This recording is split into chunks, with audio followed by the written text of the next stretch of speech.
A whistleblower came forward from the Secret Service counter-sniper team. He claims that the agency should expect another attempt on Donald Trump's life before the election. He sent an email to the entire uniformed division that he will not stop speaking out until 5 high-level supervisors are either fired or removed from their current positions. So far, the head of the Secret Service, Director Cheadle, has resigned under threat of impeachment. It was just reported on Friday that the head of the Pittsburgh Secret Service field office and several agents have been placed on administrative duties. They're no longer in the field. They are holding an HR investigation that is still ongoing. To my surprise, over 1 month after the shooting, no Secret Service personnel has been fired or reprimanded. Is this whistleblower right to be concerned? We're going to take a closer look because you are going to be shocked at the facts the mainstream media is not telling you about.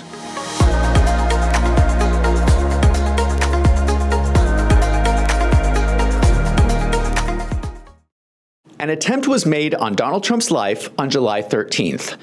At the time, I made a video covering everything that happened that day, and I will leave a link in the description down below.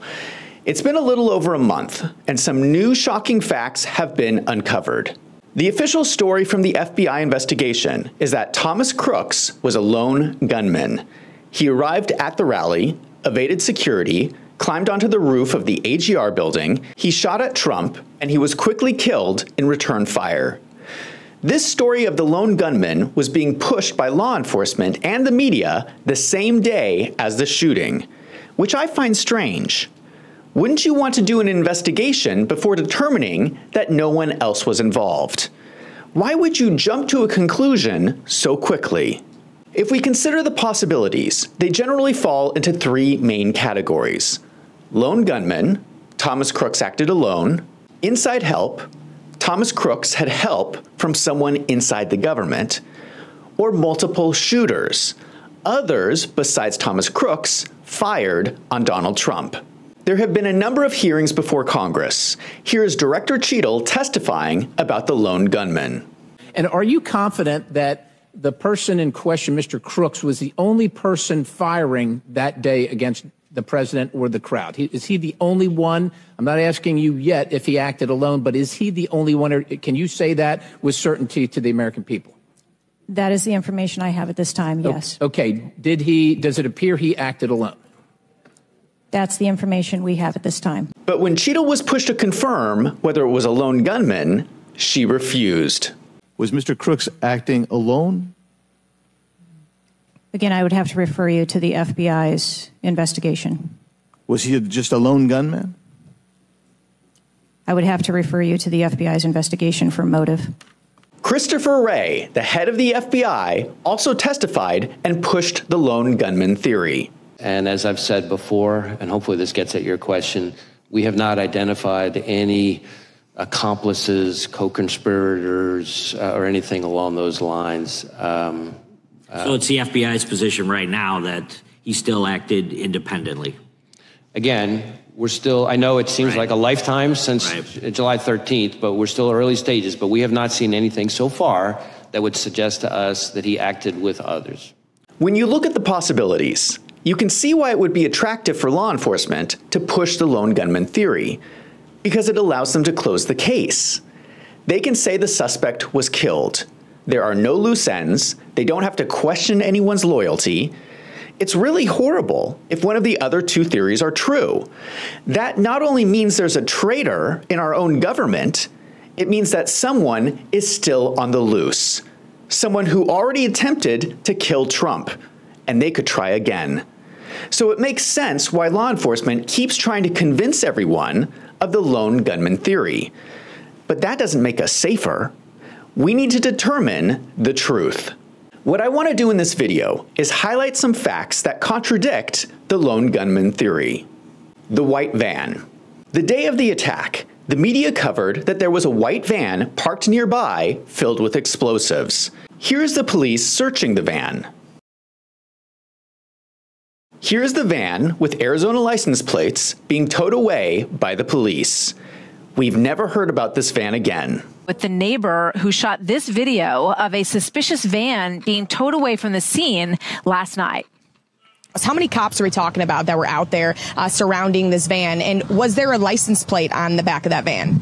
There's probably 5 to 10 cars out there, and there was an Arizona plate on the van. And there was probably 15 cops altogether, all outside of the van. This van raises a number of questions. It's been widely reported that the shooter, Thomas Crooks, drove a Hyundai Sonata to the rally. There are also photos of Thomas Crooks' bicycle parked near the AGR building. So let me see if I understand this. Thomas Crooks decided to shoot Donald Trump.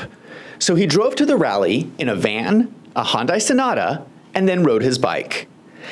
Am I the only person who finds this impossible to believe? If Thomas Crooks drove the Hyundai Sonata, did he put his bike inside the car? I don't think that's physically possible. It seems more likely that Thomas Crooks was not working alone, and all these vehicles were possibly driven by other accomplices. I don't know if anyone remembers this. The day of the shooting, Thomas Crooks was not the first person the media announced as the shooter. Do you remember that? It was very strange. The news first announced that the shooter was someone named Maxwell Urich. Something like 10 news outlets announced it was Maxwell Urich. Then, everyone in the news switched to saying, no, we made a mistake. The shooter is Thomas Crooks. Why did they do that? Let me explain to you what happened, because I think this is important. They named Maxwell Urich because the license plate on the white van are registered to Maxwell Urich. They got his name first. Then we found out later that the rifle was registered to Thomas Crooks' father. And so the media all changed their story. But since the shooting, Maxwell Urich has disappeared. No one has seen or heard from him. Where is Maxwell Urich? His social media is wiped. His family has filed a missing person report in Arizona. I can't confirm very much information about Maxwell Urich, but let me just share what little information has been reported on him. The white van is tied to a company in Mesa, Arizona called Urich Armory. This company manufactures explosives and has a history of allegedly selling goods to guerrilla groups in Peru and Colombia with the help of the CIA. Urich has been allegedly involved in Antifa protests in Seattle, Pittsburgh, Washington, D.C., Portland, Minneapolis, Chicago, New York, Los Angeles, Atlanta, and Boston. Why isn't anyone in the news looking into this guy? What is also odd is the dead body on the roof looks more like Maxwell Urich than it does Thomas Crooks. Just at first glance, you can see a scar on the dead body's ear where he previously had gauges in his ear that were sewn up. Maxwell Urich had gauges in his ear, whereas Thomas Crooks did not. I would like to know why the FBI has given no explanation as to why the dead body had scars for gauges in his ear while Thomas Crooks had no gauges in his ear. Why haven't they explained this? There are also images that look like the dead body has a tattoo on his arm. Maxwell Urich had a tattoo on his arm, whereas Thomas Crooks did not have a tattoo. Some people will say, well, that's just dirt on his arm. I'm sorry, but you don't get dirt on the inside of your elbow. Where did the dirt come from? Was he down on the ground rolling in the dirt before he got up on the roof and shot at Trump? That doesn't make any sense. Now let me be clear. Law enforcement has officially identified the dead body as Thomas Crooks. But if that's the case, how do you explain the white van from Arizona full of explosives? How did a van from Arizona get to Pennsylvania? Why isn't anyone asking any questions? It certainly makes me question the lone gunman theory. Let me just play for you again what Christopher Wray said to Congress. But we have not seen anything so far that would suggest to us that he acted with others. He said they have not seen anything that suggests he acted with others. I think he's lying to Congress. How can he say there is no evidence of anyone else involved? When he said this, He knew about the white van, Maxwell Yurk's connections with Antifa, and the ties to the explosives company in Arizona. The cremated body. A shocking development happened this last week when it was discovered that the body of Matthew Crooks is gone. Representative Clay Higgins has been doing his own investigation into the shooting. When he went to go inspect the corpse, he was told, "What do you mean you want to see the corpse? The corpse is gone." The FBI sent the body to be cremated only 10 days after the shooting. The FBI are the only people who were able to examine the body. Since the body is now cremated, there's no way to verify if the body was in fact Thomas Crooks or Maxwell Yurk, other than take the FBI's word for it. This looks like the FBI released the body for cremation as a way to destroy evidence and cover up any following investigation. The FBI has responded and said that is not the case. They claim they followed every procedure by the book. That's a little ridiculous. Why didn't they tell anyone before destroying the body? Nobody else knew the body had been released for cremation, including the county coroner or the sheriff. Why would the FBI do this in secret when they knew that Congress was holding their own investigation? What is also odd is that the autopsy report has yet to be released. This is all that has been released. It is one page that shows Thomas Crooks died to a gunshot wound to the head. Where's the rest of the report? What procedure was done to identify Thomas Crooks? Did they check his dental records? Did they have an explanation for the scars on the ears? This is all very strange. Why is it that all the evidence that could have supported the FBI story has been destroyed? Now we just have to take the FBI's word for it. Even more strange, the FBI released the crime scene only 3 days after the incident. They washed all the DNA evidence off of the roof so no one else could inspect it. Did the DNA belong to Thomas Crooks or Maxwell Yurk? I guess we'll never know. Another example where we will just have to take the FBI's word for it. Redacted sign-in sheets. Senator Grassley was performing his own investigation and uncovered these sign-in sheets for the gun range where Thomas Crooks was practicing in the months before the shooting. This is a gun range that was used for training by DHS and the FBI. All the names are redacted except for Thomas Crooks. However, there are 4 instances where another person signed in at the exact same date and time as Thomas Crooks. The name is redacted, so we don't know who this is. Who is this mysterious person who was repeatedly shooting with Thomas Crooks? Don't you think that would be important information? Why can't we see the name? Cell phone data. Using cell phone data, the Oversight Project tracked multiple cell phone devices that were present at Thomas Crooks' home address. The data shows that someone who regularly visited Thomas Crooks' home in Pennsylvania also visited Washington, D.C. near an FBI office. Who is this person? And why would they go back and forth between Thomas Crooks' house and the FBI offices? Is this the same person who was signing in with Thomas Crooks at the gun range where the FBI practices? I'm beginning to think maybe he wasn't a lone gunman. Location of the gun. One of the first things that raised questions for me was the location of the gun. Here's a photo of the dead body on the roof.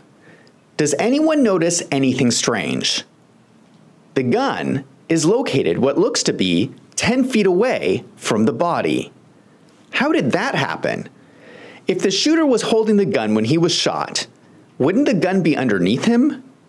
How did the gun get all the way over there? Did he throw the gun? Did someone move the gun after he was shot? Was someone else there actually doing the shooting? If the shooter tried to crawl away from the gun after being shot, why is there no blood by the gun? No one has been able to provide any explanation as to why the gun is so far away from the body. Secret Service text messages.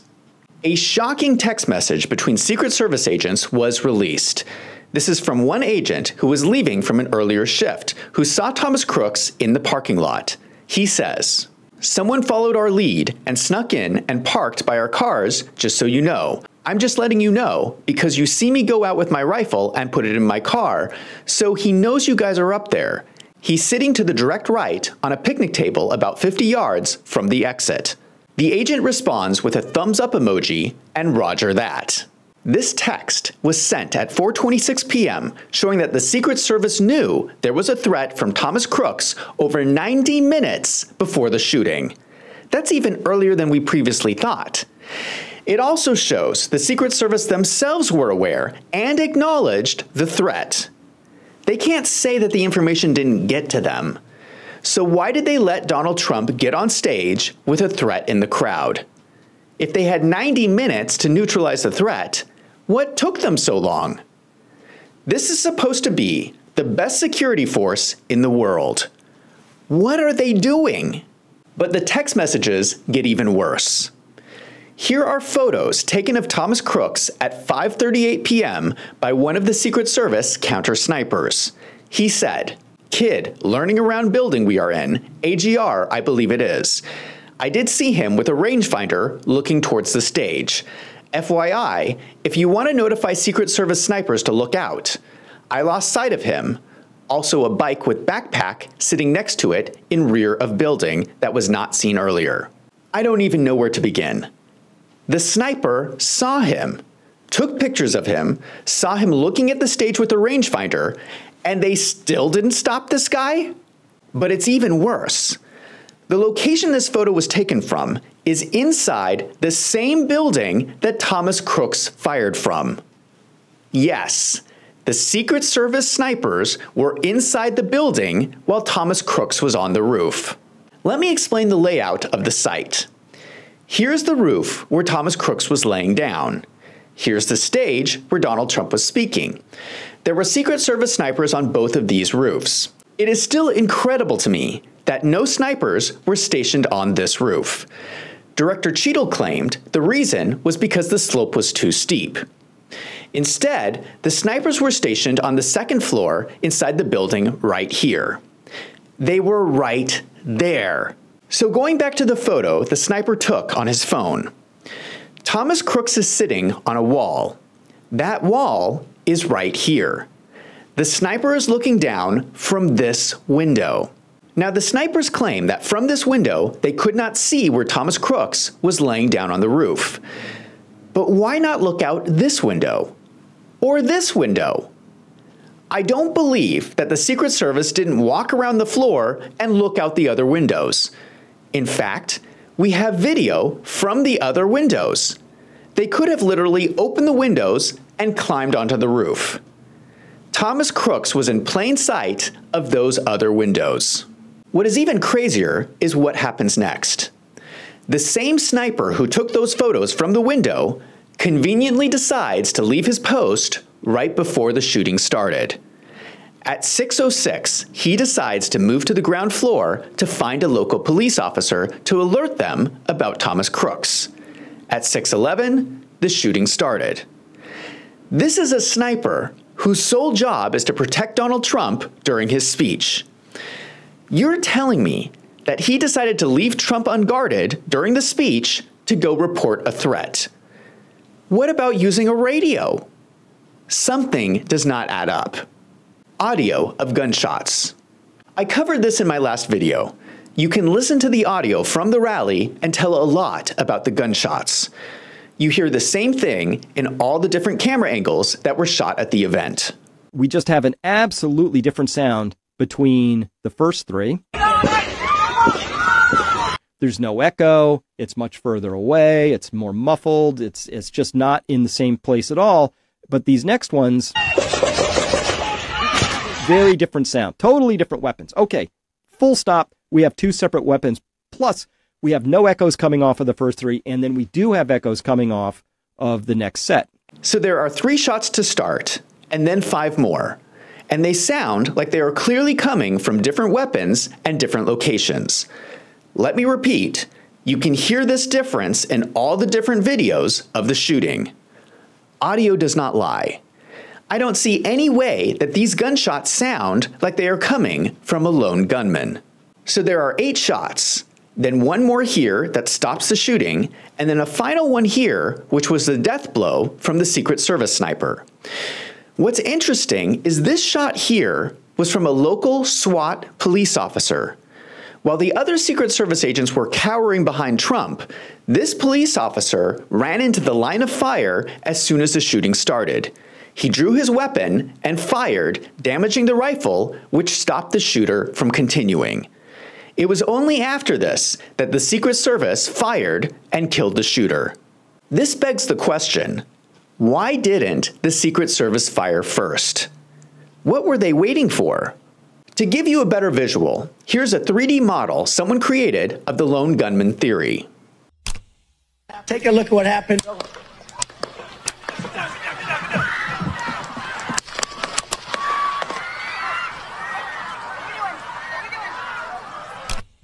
With all that gunfire, it's easy to understand how these spectators were injured, even though they were not the target, including the sole spectator who lost his life that day.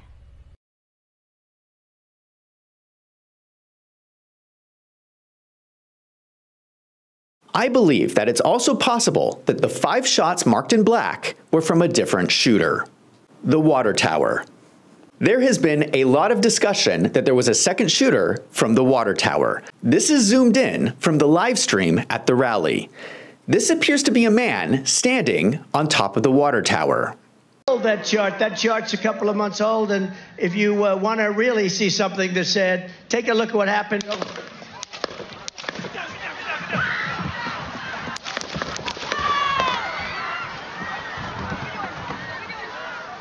Personally, I think this is very convincing, but some people argue that this was just a visual glitch or a shadow. I think it's important to realize that this video is not where the water tower theory started. It started because people at the event were claiming the shots were coming from the water tower. Keep in mind that some of the people at the event were veterans and have experienced being under fire and determining where bullets are coming from.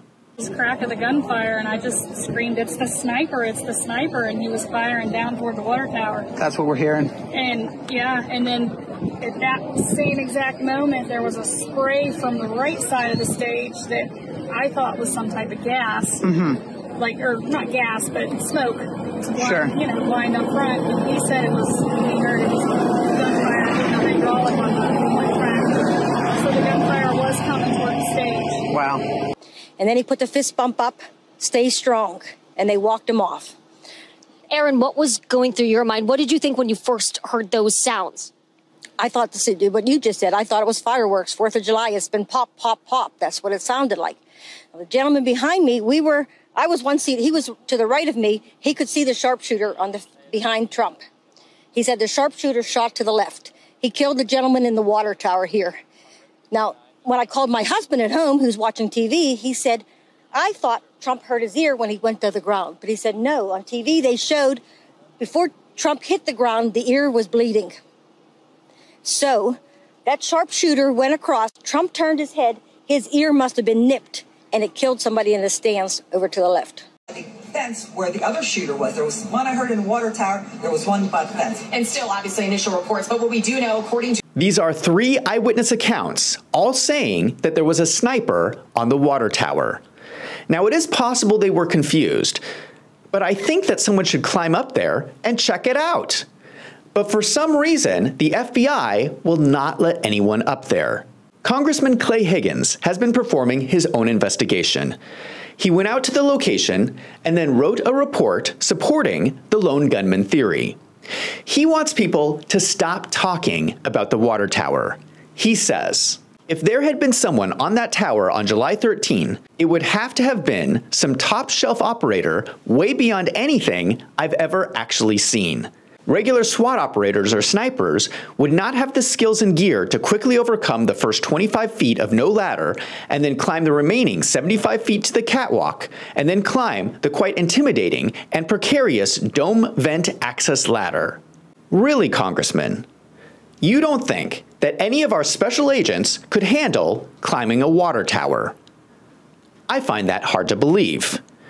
Why is this congressman trying so hard to convince people to stop talking about the water tower? An interesting fact you should know is that on the day of the shooting, the water tower was guarded by 2 local cops. Now get ready for this. These 2 cops just happened to leave their post 1 hour before the shooting. Isn't that convenient? Why are all these people leaving their post at the exact right moment? The sniper in the AGR building left his post just before the shooting. Now these police officers left their post right before the shooting. I want an explanation of why these cops left their post. Now the congressman wrote his report without actually climbing the water tower himself. It was blocked off and no one would let him climb up there. Why is everyone being kept away from this water tower? Isn't that strange?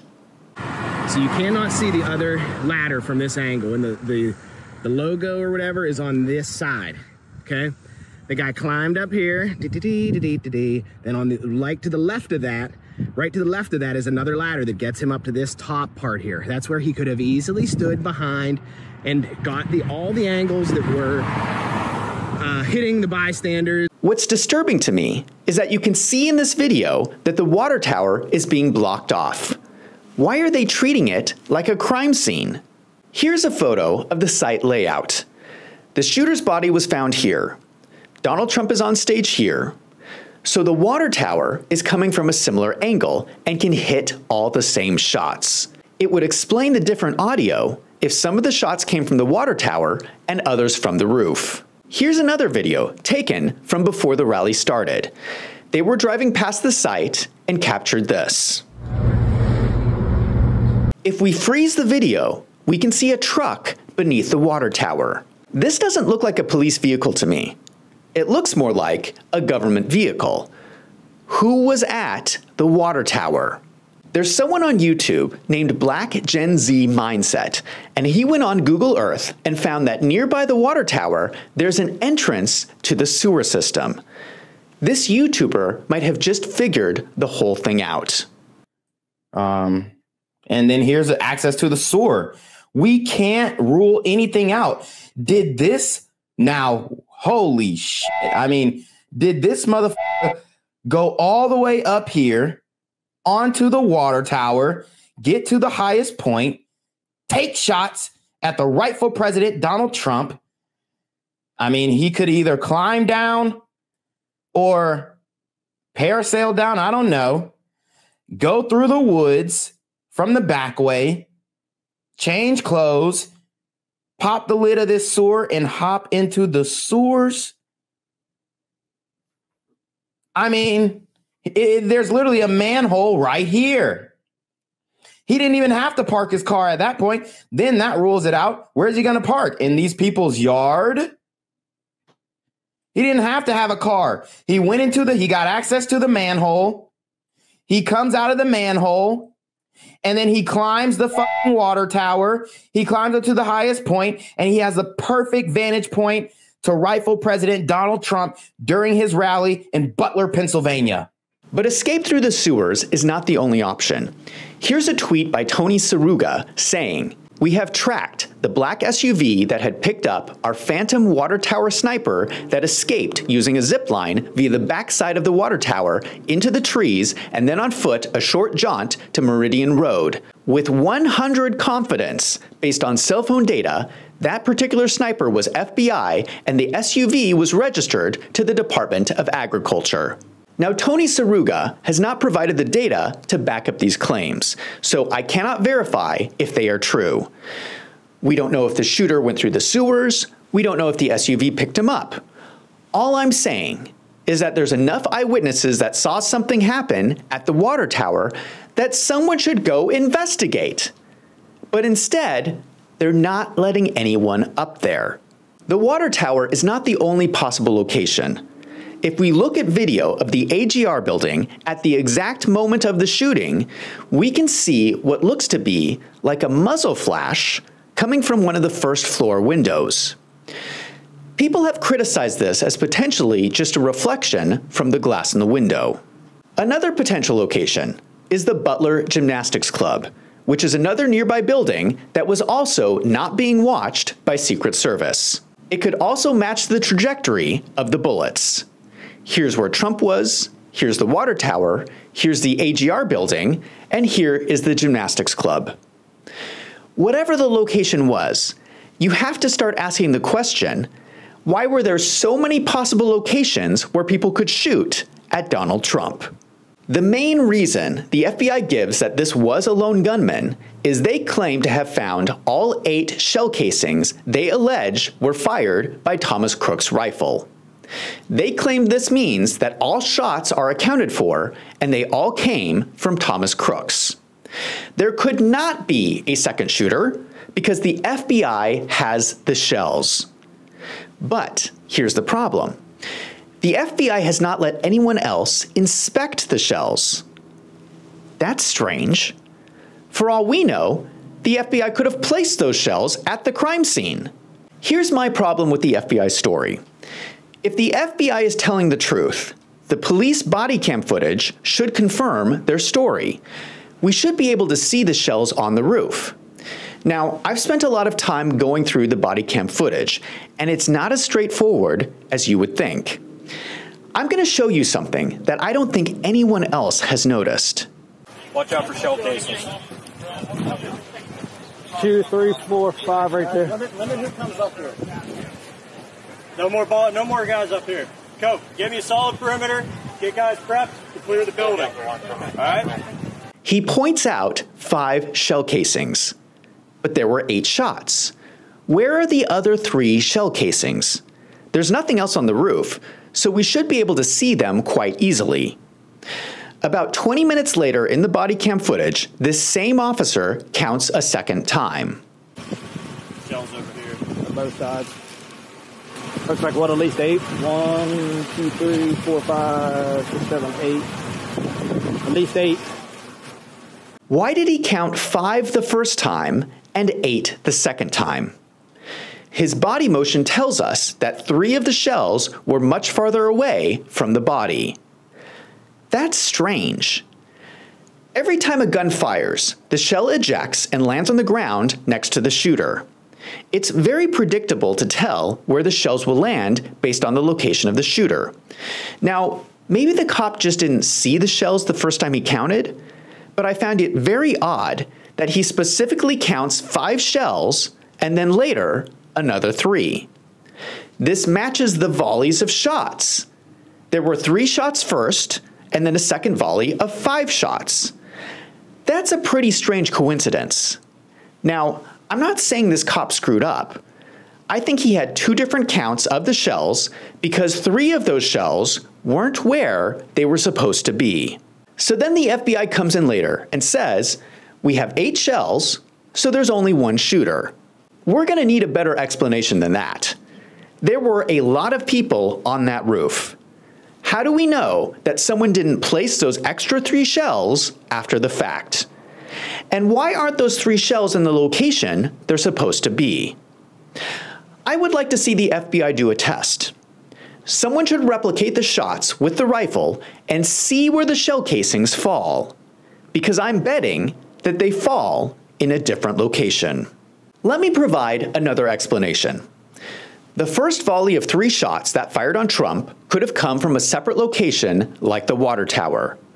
The second volley of 5 shots could then have come from the roof of the AGR building. Someone could have placed 3 extra shells on the roof after the fact. That would match what we see with the 5 shells from the first count in the body cam footage, followed by 3 more shells in the second count. All of this also matches what we heard in the audio. I think we need to ask the FBI, why won't they let anyone inspect any of those shells? Like everything else, we're just supposed to take their word for it. The detonator. Another major question that has never been answered is about the detonator. Thomas Crooks had in his possession an electronic transmitter for 2 explosive devices in his car. What about the bombs that we've heard about in the shooter's car? So again, the FBI lab is exploiting those explosive devices. Yep. We've recovered 3 devices, 2 in his vehicle and 1 back in his residence. I believe the FBI here is referring to the Hyundai Sonata. The The FBI has said that they found no internet searches by Thomas Crooks on how to make an electronic transmitter. This is a huge question. How would Thomas Crooks know how to make explosives unless he was working with someone else? For an electronic transmitter to work, he would need a blasting cap. You can't just go out and purchase a blasting cap. They are regulated by the ATF. So that means he would need to make one. He would need a massive, smelly chemistry lab at his home to manufacture a blasting cap. It doesn't sound like he had that. So where did he get a blasting cap and transmitter? For that matter, how did he know how to make these explosive devices without doing any internet searches? This is more evidence that he was not working alone. Someone showed him how to make those explosives. How come no one in the news is trying to figure out who that was? The phone call from the father. On the day of the shooting, Thomas Crooks' father called the police. This has always been a problematic part of the story. Here's the official story as reported by the BBC. Matthew Crooks' father called police because he was worried about his son and his whereabouts. It's unclear when the call was made, but it was before the shooting. So the timeline goes something like this. In the morning, Thomas Crooks asked his father if he could borrow his AR-15 style rifle and went to the shooting range. The father thought his son would return home around 1 p.m. When the son did not come home, the father called the police. Now, if this phone call occurred sometime before the shooting, it would have been between 1 p.m. and 6 p.m. That's a 5-hour window. Now, let me ask a question to any parents out there. If your son was late coming home on a Saturday afternoon, would you call the police within the first 5 hours? I can't imagine why anyone would do that unless something else was going on. Did the parents have reason to believe he was going to cause violence at the rally? What did they say on that phone call? I am also interested if the parents know who the second person was who traveled from their house to the FBI office in Washington, D.C. Now, if the parents called the police, that phone call would have been recorded. But what is very strange is that when people have done information requests with the police department, the police claim that the recording of the phone call does not exist. It sounds like the phone call is being covered up. Why? What did they say on that phone call? What is also disturbing is that this is not the only recording that doesn't exist. Here is the new director of the Secret Service, Ronald Rowe, talking about the recordings of communications during the event. Does the Secret Service use encrypted communications at events? On our radio nets, we do, sir. Are those memorialized? Are those saved? The radio traffic from Butler, we did not have recordings. Do you normally? Not on the road outside of D.C. or outside of a presidential or vice presidential stop. So communications between Secret Service agents will not be available like we've gotten the communications from local law enforcement. I'm sorry, Senator. So we're not going to be able to get those communications. You didn't save them. No, sir. Which is very unfortunate. It is, sir. And moving forward, I've directed that we will now start recording those so that we will have them. The Secret Service has no recordings of their communications. Why does everything seem like a cover-up? Let me give my own explanation of the phone call from the father. Now, I can't confirm any of this, but it's the only explanation that I think makes sense. Thomas Crooks probably bragged at home that he was going to go to the rally to shoot Donald Trump. The father probably only agreed to let him go to the gun range if he would come back home by 1 p.m. before the rally started. When his son did not come home, the father became worried and called the police. That means the phone call to the police was a tip that someone was on their way to the rally to shoot Donald Trump. If the police had this tip, why would the Secret Service allow Trump to go on that stage? Unless there's a traitor within the Secret Service. The men in the gray suits. There has been confusing video showing men in gray suits involved in the investigation immediately following the shooting. Here is one man in a gray suit at a Jeep. Here's another man in a gray suit talking to law enforcement. Who were these random people in gray suits? The local officers went up to that roof and started taking pictures of the dead body, of the shooter's body. So suddenly a guy in a gray suit walks up the ladder and goes up to the roof. And this guy in the gray suit, who didn't appear to have credentials, everybody assumed he was the Secret Service. So he tells one of the local law enforcement, send those pictures to this cell phone. And he gives him a number. And everybody assumed, well, that must be Secret Service. It turns out it wasn't Secret Service. This is weird. So apparently, the man in the gray suit asked the police to text photos of the body to someone at ATF, the Bureau of Alcohol, Tobacco, Firearms, and Explosives. What does ATF have to do with anything? Who were these men in gray suits? And why were they randomly at this particular Trump rally?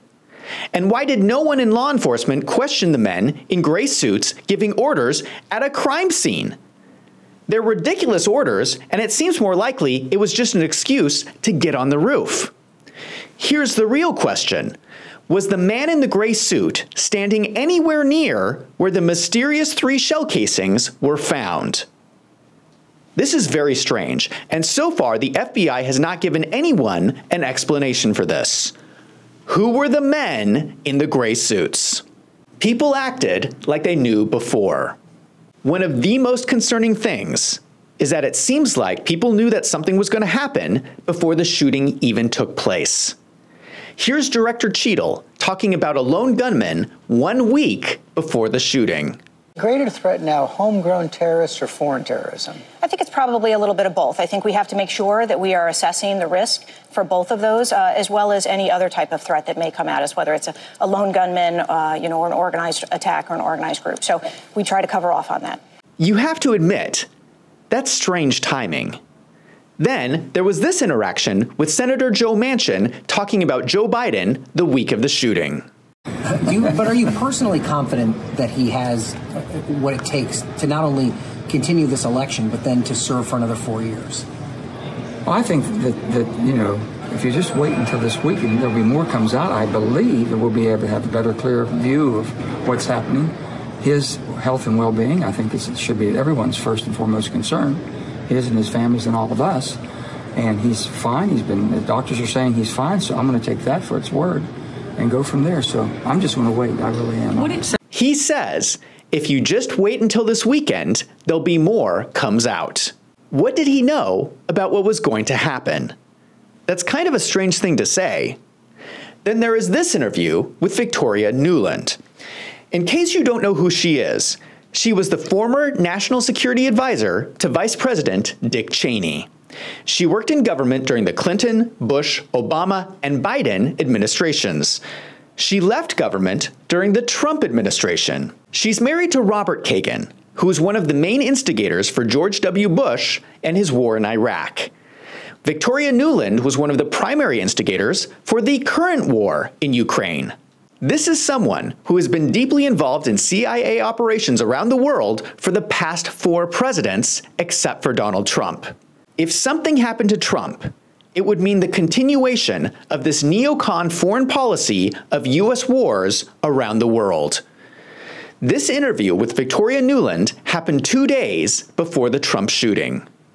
That is number one, our economy, et cetera. So I don't think that Donald Trump is going to be president. So if that's what Putin's betting on, he's going to get a unhappy surprise, I think. This is a woman with close relationships with high-level CIA officials.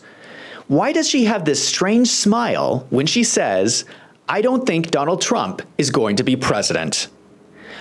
What did she know? Then there were other odd things, like the investment fund shorting 12 million shares of Truth Social stock right before the shooting. Then there's the fact that CNN live-streamed the rally. I don't believe CNN has ever live-streamed a Trump rally. Why would they decide to start for this particular rally? There has been comments that the justification was that CNN was thinking Trump might announce his VP pick at the rally. But that seems like a strange reason to me. Then there was a photographer that captured what is described as a 1 in a million shot, a photo of a bullet whizzing past Trump's head during the attack. This photographer would have had to set specific high-speed camera settings to capture a bullet in motion. That's pretty strange. You would normally use high-speed settings to capture something like a sporting event, like a basketball game. Why would you set high-speed camera settings to capture someone giving a speech? What did he think was going to happen? What's even more strange is this photographer is someone named Doug Mills. He's a 2-time Pulitzer Prize winner. Why did this world-famous photographer decide to cover this small-town rally in Pennsylvania? He was also the same photographer who snapped another historic photo. He was on hand when George W. Bush received news about that tragic day in September. Why is this one photographer always on hand for these historic moments with just the right camera settings? Why do all these people seem to know in advance that something was going to happen? It seems to me less likely that this was a lone gunman, and it seems more likely to me that something like 40 people were involved in a mass conspiracy to take out Trump. Let's just do a recap. These are some facts that make me question what the FBI is telling us. The white van, cremated body, redacted sign-in sheets, cell phone data, location of the gun, Secret Service text messages, audio of gunshots, the water tower, the detonator, the phone call from the father, the men in the gray suits, and the fact that people acted like they knew before. I think there are enough indisputable facts to show that the FBI is lying to us about their investigation. That means that Trump is still in danger. So when the whistleblower from the Secret Service is saying that 5 senior Secret Service officials need to be fired, I say, tell me the names and let's fire them. To be honest, I don't think 5 names is enough. Why has not one single person been fired from that day? What's so frustrating to me is that no one in the mainstream media is looking into this. I'm betting that most of you have never heard of any of this stuff. It seems like Wolves in Finance is doing a better investigation than the FBI. Here's my message to you. I know it can feel depressing. You're watching your country fall apart. You're scared for your family. And the one politician who's standing up for you gets shot. The media won't look into it. The police aren't doing anything. The FBI is covering it up. And if you ask any questions, you are told that you're crazy. I'm here to tell you that you are not crazy. These are facts that we can see with our own eyes from the videos. It's okay to question the narrative. It's okay to believe in justice. It's okay to demand the truth. It's okay to stand up and say that Donald Trump needs protection because he stood up for us. It's up to us to keep asking questions and do not stop until we get the truth. Tell people about this video. Share it on social media, and hopefully we can get some attention for all these unanswered questions. Now I want to hear from you.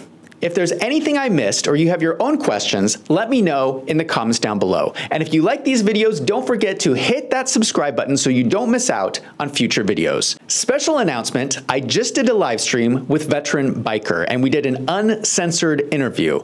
It was a wild conversation and we talked about all the topics we cannot talk about here on YouTube. The exclusive video will be available for members only on my website, wolvesinfinance.com. So channel members, make sure you go over to the website and check it out. If you'd like to support the channel, consider signing up for a monthly membership on my website, wolvesinfinance.com. For $6 a month, you help me to keep making these videos.